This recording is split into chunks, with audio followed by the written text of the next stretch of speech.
Hello and welcome back to the Central Wing Chun channel, where today we're going to be taking a detailed look at martial art chop. Let's take a look. This video topic was requested by Dave in Washington State. Thanks very much for the request, Dave. If you've got any topics you'd like to see me cover, get in touch, but please remember to like and subscribe below as well. Now, if you've seen my channel before, you should know I like to keep things pretty simple. We're going to do the same with this chop. You got 3 basic angles we're going to consider. 1, palm up, these types of chop here. The other, palm down, these types of chop. And the third really divides the two. You've got a sort of 12 to 6, a downward chop, yeah, which is the midline between either of these. Pretty simple so far. Let's move on to the next bit. So which part of the hand or arm are you actually using as a weapon when you do your chop? The palm has 3 sides. You can use various angles of the hand, of the palm, right? You can use the outside edge here. You can use the inside. So chop either way into these softer targets, right? You can also use the forearm bone itself, yeah? Here, or here. The inner portion of the forearm bone is not the greatest thing, in my opinion, for an impact weapon. It's going to be less impactful, but it can lead to greater control. So you use it as an initial sort of contact, and maybe you draw in to go for your chokes and that sort of thing afterwards, yeah? But this outside as an impact tool, it's bonus. It's like a bat, or these bones are like a bat. Great weapon. It's a beautiful thing. It's a beautiful thing. Things to look out for, however, are that you do not want to be chopping with your fingers, okay? And this can happen. Sometimes people will chop, they're out of range, they haven't established control of their opponent, and they throw a chop regardless. And what happens? The person maybe dips their jaw or raises their shoulder, and that's not going to hurt the other person. It's going to damage your fingers. So we need to be careful and know when to apply these certain things, right? This thing here, this weapon here, this edge, great. If I've controlled the person's head, I've pulled their head back and I've gone in for that chop in the throat. Likewise, if I've pulled their arm and then I'm drawing the target area into a target zone that I can control, then great, I can use that. So think about when, where, and why.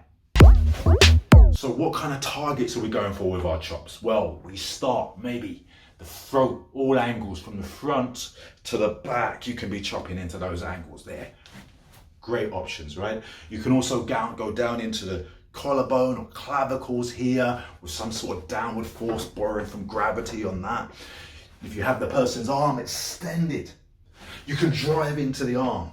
You can then switch that to a continuous pressure. So maybe you hit it, come away, go back to it again. Apply continuous pressure, which gives you a greater control of the person. Now, what about this? What about chopping onto the skull? Well, I'm going to say it's stupid. You do not chop onto the solid bone of the skull. Really, we're looking for soft targets. We're looking for targets that we have some control over.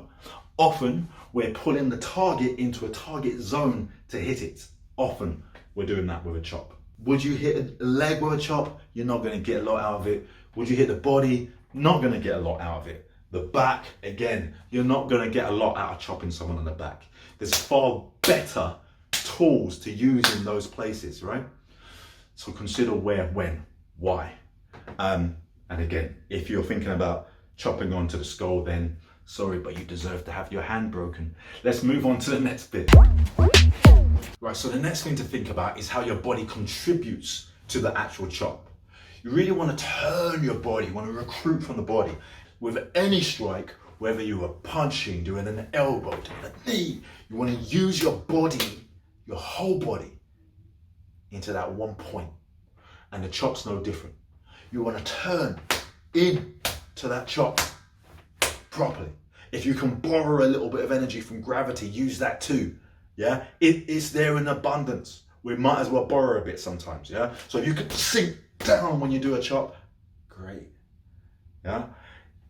You turn, if you can get a little bit more by just twisting and maybe even articulating the joint at the right time, depending on what part of weapon you're using, right? Then you get even more impact, okay? But you're using your lower body, you're turning your hip either towards or away from the target. And sometimes you're using your footwork. You need to have a nice grounded footwork, right? Spring-loaded legs.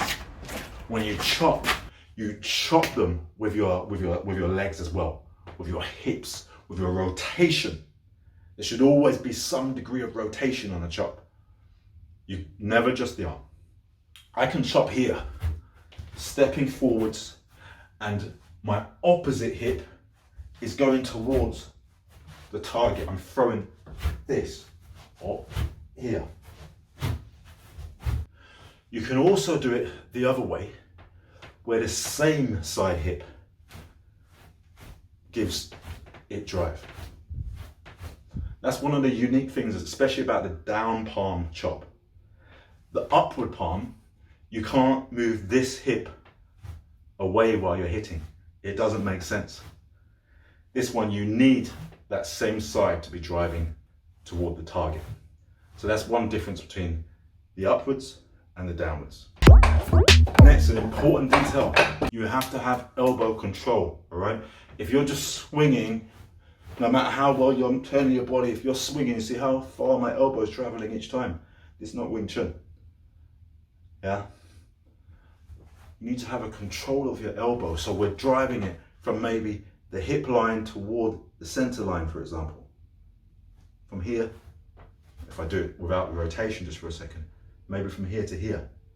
See how the elbow travels there? That's short distance. That's all the arm need do. The body does the rest.